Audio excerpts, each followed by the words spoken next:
Hi guys, so I'm going to do the 20th day of the 31 Days of Horror, and today's film is Come Back to Me. This film was made in this year, 2014, and it's about a married couple named Sarah and Josh.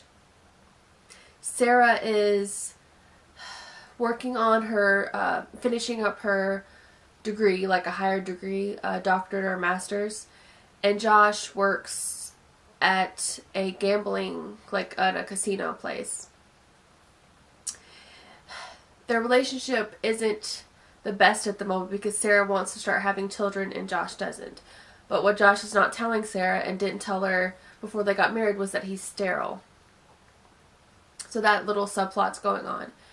One day, they get a neighbor who moves in named Dale, who's a younger guy. He seems a bit somewhat rude and a little bit off-putting. He just gives off like a weird kind of creepy aura. And after that, Sarah starts waking up suddenly, and she doesn't remember what happened the day before. She'll be out running, she'll be doing something in the house, or whatever, and she'll end up in a different outfit in her bed each time, and she doesn't know how she got there. And she also smells the odor of cleaning products. And her friend Leslie is a doctor, and Leslie tells her that it's night terrors. She says, sometimes people have them, they can't breathe, they wake up, they don't know what happened while they were sleeping.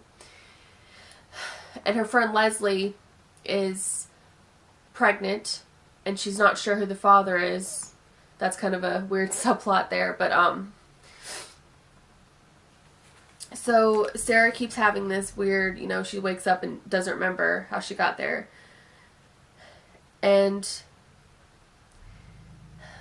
you kind of, throughout the film, and of course, throughout the film, you kind of know what's going on a little bit with Sarah. Like, not entirely, because there's some things that it gets weirder and weirder, and you kind of wonder how she's waking up at all, or how she's waking up and not remembering certain things, or how things happened and they just reverted back to normal. And I was thinking this was just going to be kind of just a mediocre kind of horror thriller type thing, because I thought I knew what was going on.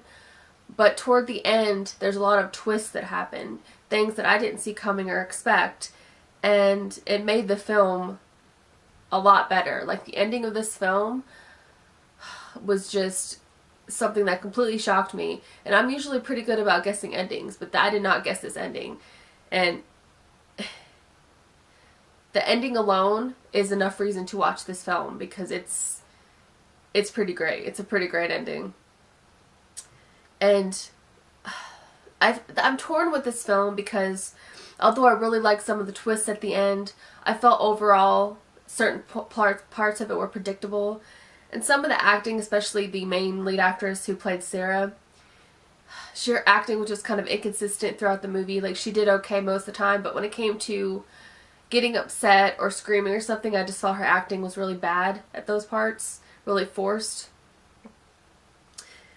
But, so, I'm really torn with this one between a 6.5 and a 7. I almost really want to give it a 7, and I feel like if I rewatch it enough times, I might give it a 7, because sometimes I do rewatch films later on and I'll rate it differently than I rated it originally.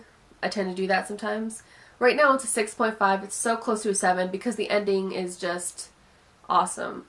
But I don't feel right at this time to rate something higher just because of a small part of the film.